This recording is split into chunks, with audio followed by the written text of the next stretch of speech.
In the eyes of the men in the brass band I could see they were smiling. They did their best to play Jump Jim Crow, and paid little mind to the black-faced minstrel singer named Old Dan Tucker. He kept coming close to knocking into them, dancing so crazed he looked like a fighting cock. I guzzled another glass of spiced rum, and then squeezed through the audience of farmers in scrappy suits and their families, who were pressed close to a rowdy bunch of lubbers. Those goons seemed to swallow something rotten as I pushed past for a better look. Now up in front I had a clear view of old Dan as he whipped his hands like they were on fire, kicked out his feet, and then made scissoring motions with his legs. He also forced a wide smile from one corner of his mouth. Up close it looked like I was watching a headless chicken scurry before young children. Even more remarkable was Dan's voice. He sounded like a quacking duck. But only minutes after I reached the front, there came an explosive round of applause, and old Dan bowed like a flapping flag. The minstrel show had ended. Some of the players packed up their instruments or went to the bar. Old Dan took a few minutes to wipe off the charcoal makeup and then quickly made for the back door, but a few of the lubbers stood in his path, wagging their hands, trying to copy Dan's movements. They were drunk and wouldn't let him pass. I thought they wanted to start a fight, but they launched into the tune, New York Girls, and Dan gave a wan smile, threw out his hand, and sang along. Took her out to Sicily, I spared no expense. Bought her 2 gold earrings that cost me 15 cents. Well, you Johnny, my dear honey, oh, you New York girls, you love us for our money. As Dan sang, I took a closer look at his face, which was still surrounded by a ring of black makeup. Like a seafaring man, he had blotched brown skin prematurely aged by both the sun and too much drink.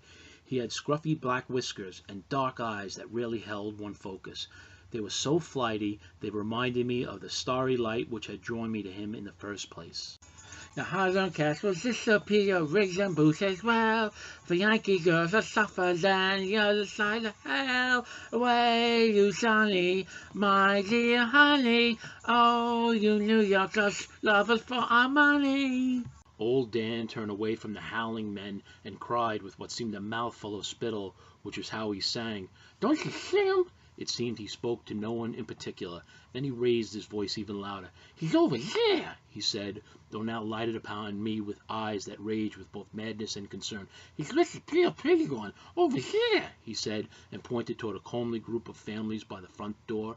See who? I cried, moving closer to Dan. A few of the drunkards gave me odd looks like I was the crazy one. He's with the real pretty version, Dan replied. You know them silly ones. You haven't spotted them yet? Who? I said, flustered. The old schoolhouse was thick with tobacco smoke. Faces across the room were clouded. Oh, he's going out. Follow me, Dan said, frowning, and slipped between the men and out the door before I hardly took a step. Once outside, under a moonlit firmament, I thoroughly enjoyed a breath of warm and fresh spring air. I jogged to catch up with old Dan. He was walking fast and turning every which way. Off in a field of long grass were 2 motioning silhouettes.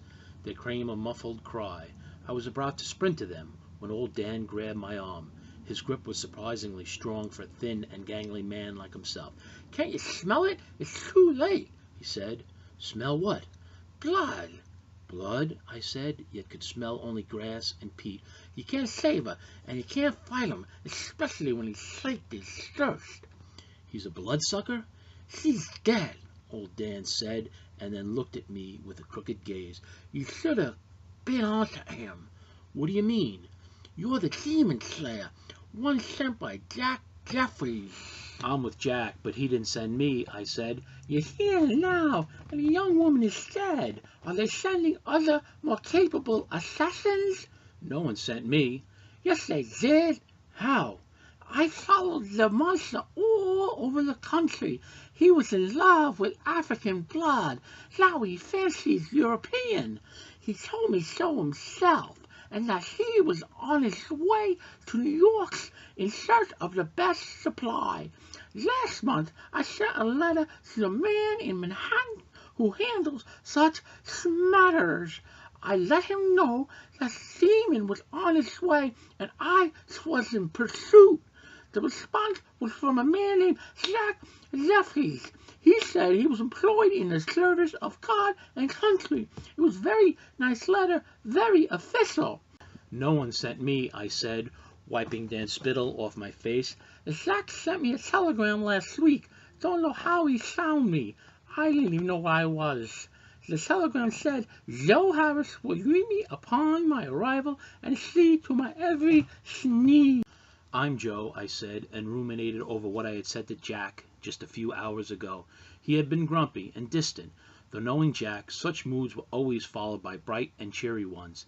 Yet I had took it upon myself to say how I didn't know if this killing business was the life for me. Jack's sour mood had prompted the comment. He grumbled in response. Then minutes later, when I had said I was going out for a walk, he looked up with a long face. "Try and run from me," he said. "You won't get very far."